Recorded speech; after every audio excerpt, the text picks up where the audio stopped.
CreoTIC, Kit de Recursos Educativos Online. Bienvenidos a este encuentro sobre el podcast como recurso educativo. Hoy vamos a conocer el podcast como estrategia para dinamizar las experiencias de aprendizaje. Bueno, primero lo que debemos saber es qué es un podcast. Pues un podcast básicamente es una publicación digital periódica en audio o video que se puede descargar en internet. Casi siempre tendemos a pensar que el podcast solamente es audio y también existen otros formatos, ya los vamos a revisar. El origen del término pues tiene que ver con un dispositivo que existió en la década del 2000, que era dispositivo digital donde yo podía meter miles y miles de canciones y el broadcasting pues que es transmisión. El origen del término tiene que ver con un periodista por allá en 2004, hizo una reflexión en un periódico, en The Guardian, en Inglaterra, donde mm, resaltaba que con los medios tecnológicos que teníamos a la mano ya era posible que cualquier ciudadano pudiera hacer contenidos de gran alcance y que ya no solamente las grandes cadenas radiales o los grandes medios podían producir contenido, sino que ya cualquier persona lo podía hacer de una manera fácil, ágil y muy barata. Los tipos de podcast que existen básicamente son 4.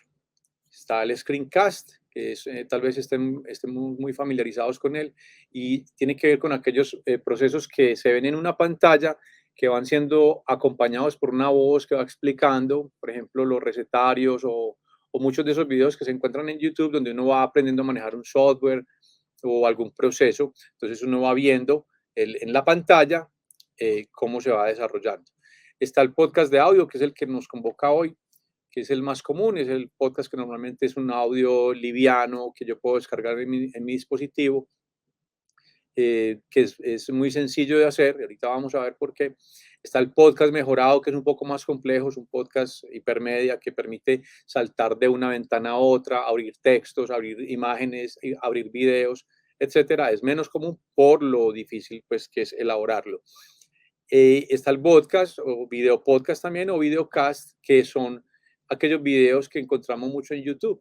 Entonces, pues que desarrollan un tema, por ejemplo, estos youtubers que a veces proponen temas, a veces muy livianos, otras veces pues hay contenidos pues interesantes, pero básicamente es eso, pero es un poco más complejo porque entonces en los podcasts o en los video podcasts ya hay que pensar mucho en la iluminación, en el encuadre, entonces en todo el lenguaje pues audiovisual es más complejo y la producción obviamente es más lenta. Las características del podcast básicamente pues son que permiten que el público se suscriba a mi canal, que esté pendiente a través de una campanita o un anuncio que le recuerda o le anuncia que hay un nuevo contenido.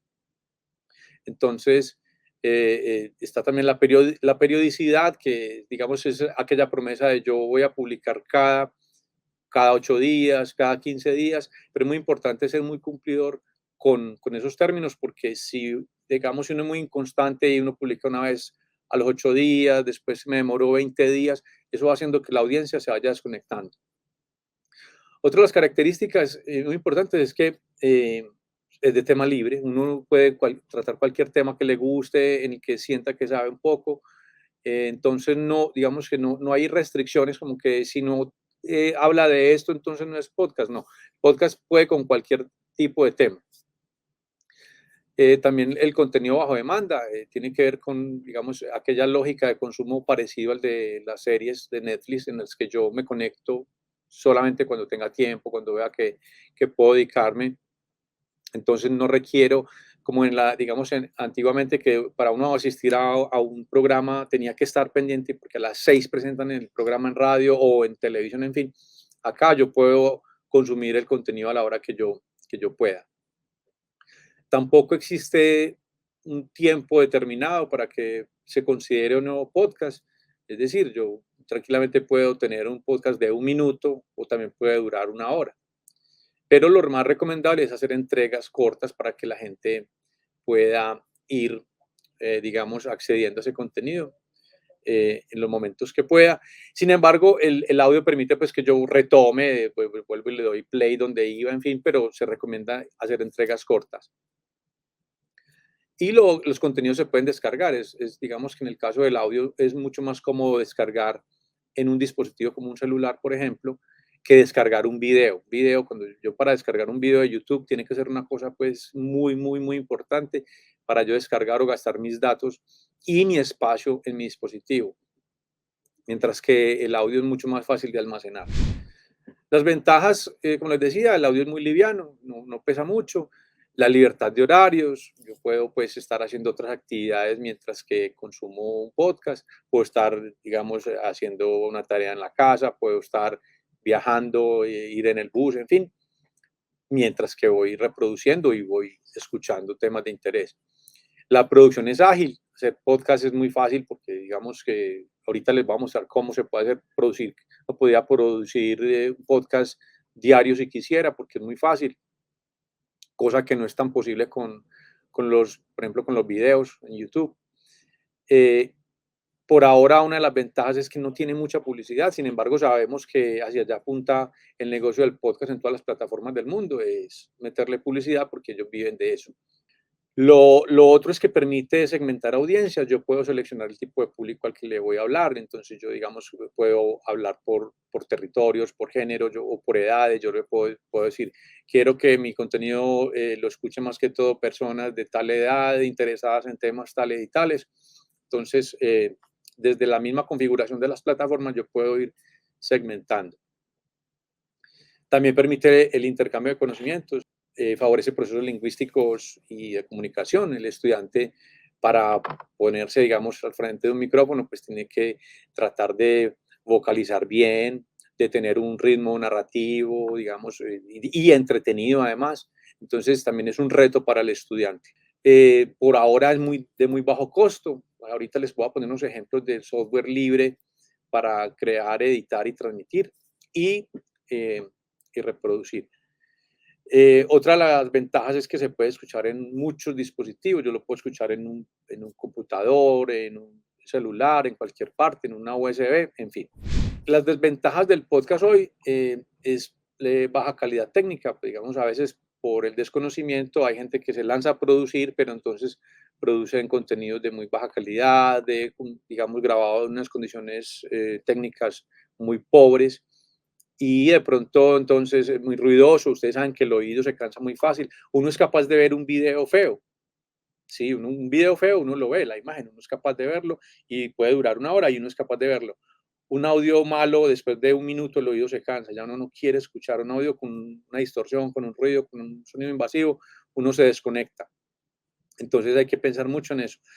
Ahora en las plataformas hay de todo el mundo está subiendo, todo el mundo está subiendo, pero no necesariamente todo está bien hecho. Por ahora, otra de las desventajas es que hay baja visibilidad. En algunos casos, pues hay gente que todavía no está, digamos, muy familiarizada con el consumo de podcast, pero sabemos que en el caso particular en Colombia, en los últimos años ha ido creciendo considerablemente. Entonces, digamos que por ahora no es muy masivo, pero va en camino. Otra de las desventajas es que es menos inmediato que la radio. La radio a veces permite todavía una conexión, digamos, entre el locutor y la audiencia. Entonces, la llamada, hay una interacción real, en tiempo real. Mientras que quien publica un podcast, digamos que es muy parecido a lo que se publica en YouTube, que se publica, pero yo no me quedo, digamos, si yo publico, yo no me quedo ahí todo el día esperando a que alguien me hable, sino que yo sigo mi vida, voy a hacer mis cosas, de pronto por la noche o mañana o pasado mañana miro si hay preguntas, entonces la interacción es más lenta. La comunicación es unidireccional, casi que vertical, digamos, yo pongo ahí mi contenido y me voy, como les decía, entonces, sí, no es ese ping-pong de la conversación en tiempo real, sino que es más lento. Otra limitación es el uso de la música comercial. Suele suceder que hay gente que hace un podcast con muy buen contenido, pero no tienen reparo en tomar música de cualquier parte, música de un artista conocido, la insertan ahí en su podcast Y eso con los mismos motores de búsqueda de YouTube, por ejemplo, que tiene un algoritmo que va detectando músicas comerciales, pues inmediatamente o le cancelan pues le cancelan o le bajan el podcast o se mete en problemas legales con el dueño de esa propiedad intelectual. Entonces, para eso tenemos una propuesta más adelante que ya la vamos a ver. Algunas razones para implementar el podcast en los procesos de aprendizaje. Estos chicos de ahora están muy familiarizados con la tecnología. No es como nosotros, pues, que somos de la era predigital y nos tocó ir aprendiendo y ajustándonos a las necesidades del día a día, sino que estos chicos casi que de manera intuitiva uno les entrega un dispositivo y saben manejarlo o abren una aplicación y sin explicarles saben entenderla más fácil. Entonces, ellos están más familiarizados con este tipo de contenidos y de plataformas. Otra razón es porque desarrolla la escucha activa. Cada vez que uno va consumiendo podcast, se va haciendo más consciente de los procesos de escucha y aprendizaje, porque se integra con otros entornos multisensoriales. El estudiante normalmente, para poder hacer un podcast, tiene que hacer un texto, entonces tiene que estar muy consciente del discurso que va a dar, del audio a veces convierten, digamos, en el caso del hipermedia, a veces interactúan con imágenes, con videos, en fin, se entrecruzan un montón de, de capacidades que se vuelve todo un reto muy interesante. En el caso de los estudiantes, no solamente se limitan a hacer las tareas para clases, sino que en muchos casos a mí me ha tocado que con estudiantes también me ha pasado, que cumplen con la tarea, pero se apasionan de un modo que después vienen y le dicen, no, ve, profe, es que yo abrí un canal, pero entonces para hablar de las cosas que me gustan, entonces ahí es muy interesante porque ellos van desarrollando sus intereses y sus aficiones. Entonces hay el estudiante que le gusta la danza, al otro que le gusta la música, al otro que le gusta hablar de lo que quieran. Entonces se va ampliando y se van, digamos, encaminando hacia ese tipo de producciones. Lo otro es que permite trabajar la pronunciación, el acento, lo que les decía ahorita. Si yo voy a hacer una narración, entonces, ¿cómo voy a atrapar al público? De pronto, las inflexiones en la voz, las entonaciones, en fin. Eso se va adquiriendo también a lo largo de. Es muy normal que al principio el estudiante tenga como susto, que gaguee mucho, en fin, pero se van apasionando y se van volviendo, se van soltando cada vez más, como es digamos, esa facilidad que va dando la práctica. Porque el podcast no deja de evolucionar. Hasta ahora todavía no sabemos cuál es el límite, dónde va a parar el podcast o si se va a integrar con otras cosas, en fin. Entonces, esa es otra cosa que hay que tener en cuenta. Los pasos para crear un podcast, pues básicamente consisten en lo siguiente. Pues elegir un tema ojalá que a uno le guste, porque qué pereza hacer un podcast de una cosa que nada que ver, algo que a uno le apasione, que le guste, que uno se meta en el cuento, que el estudiante diga, vibre con eso. La segunda parte es crear un guión, entonces crear toda una estructura en la que hay un inicio, un nudo y un desenlace, entonces, y ojalá ese desenlace con una puerta abierta para continuar con las narraciones y con los episodios o las entregas venideras. El tercer momento tiene que ver con las grabaciones, ya pues enfrentarnos al micrófono, apoyarnos en el texto si se quiere o si lo tienen ya muy interiorizado, ir haciendo la narración. El cuarto paso tiene que ver con la edición, es decir, ya ayudarle un poquito al proceso, si digamos desde lo estético, si hay que eliminar muletillas, si hay espacios muertos, si hay dudas. Entonces, el proceso de edición me permite ajustar y entregar un producto un poco con más ritmo, en fin. El quinto paso sería publicar, ya es escoger las plataformas donde yo quiero distribuir mi contenido. Y el sexto paso es crear una estrategia de distribución o de difusión. Es decir, yo ahí voy a escoger, digamos, lo voy a compartir a los amigos que comparten mi misma afición o interés, si es académico, si es un tema personal. Entonces, bueno, digamos, si yo quiero compartir en un grupo de mercadeo, por ejemplo, o de psicología, entonces uno va segmentando, uno va escogiendo en qué grupos en redes sociales puede haber interés, entonces ahí yo puedo ir llevando el enlace de la publicación. Las plataformas más populares del mundo están estas que les presento en este momento. Eh, Muy particularmente en Colombia, Spotify es como el que manda la parada, es donde estamos más familiarizados, donde la gente está yendo a buscar más podcasts. Los otros también son muy buenos e inclusive si yo tengo un contenido, yo lo puedo subir en las diferentes plataformas, en SoundCloud, en iBooks, en Spreaker, en Anchor, en Stitcher, donde quiera. De esa forma le podría llegar a más audiencias, es, digamos, ampliar también ese universo narrativo. Digamos, en el caso colombiano, Spotify, pues digamos, estos son como los más exitosos, los podcasts más exitosos. El caso de Diana Uribe, pues que es todo un fenómeno que a pesar de que no es historiadora, creo que es filósofa, tiene una formación académica diferente, pero ella cuenta la historia de la humanidad de una forma muy amena, muy jocosa, y eso ha gustado bastante. Aunque a los historiadores no les gusta, pero este producto en Colombia es muy ganador. Y asimismo, ustedes podrían subir contenido de lo que quieran, poniéndole un estilo personal, narrándolo, no tiene que ser una forma cartonada. Diana Uribe es un buen ejemplo de ello porque lo narra de una forma muy familiar. Algunas de las herramientas recomendadas son estas que les muestro acá. Vamos a ir una por una rápidamente. El Audacity, que es un programa de edición de audio que lo puedo descargar tanto en PC como en Mac.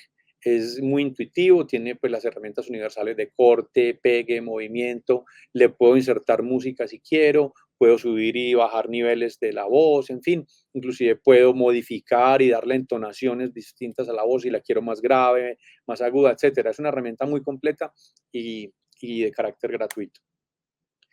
Este mp3.net también me permite editar de una forma más, digamos, más básica, sin tantos efectos, sin tantas cosas, simplemente cortar, pegar y exportar, pero la ventaja es que no tengo que instalar nada en mi computador, simplemente lo hago online y listo. Y como el audio es liviano, yo lo cargo online, lo edito y lo exporto.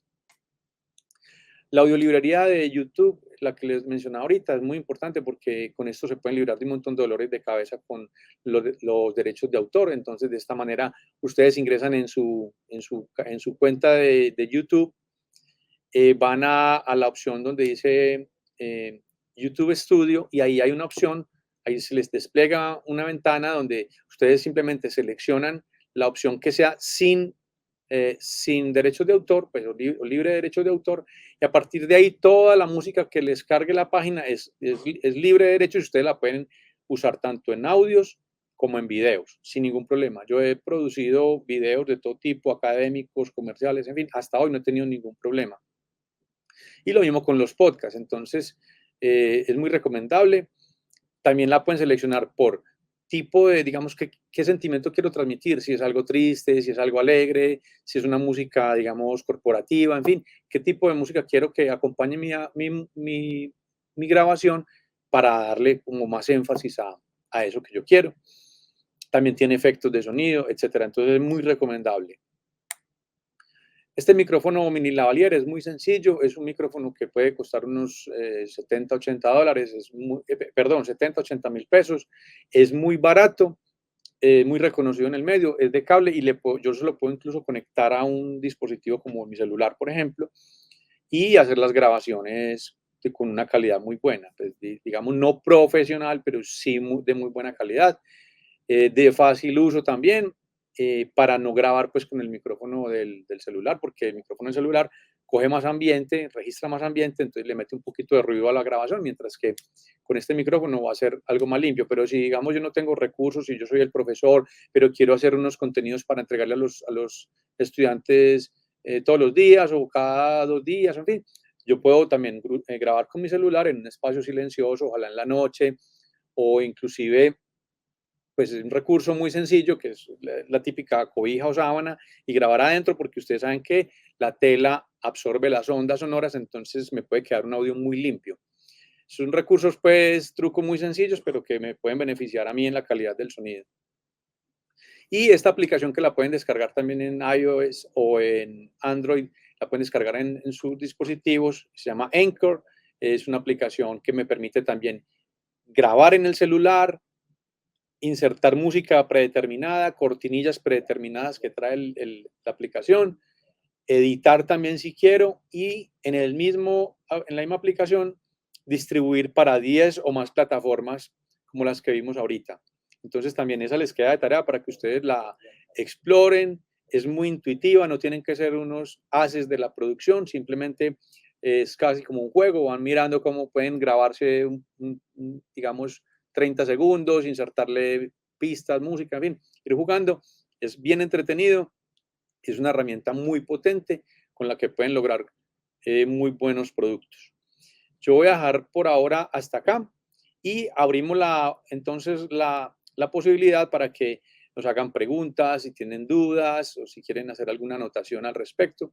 Vamos a estar entonces a partir de este momento con ustedes para cualquier aclaración. CreoTIC, Kit de recursos educativos online.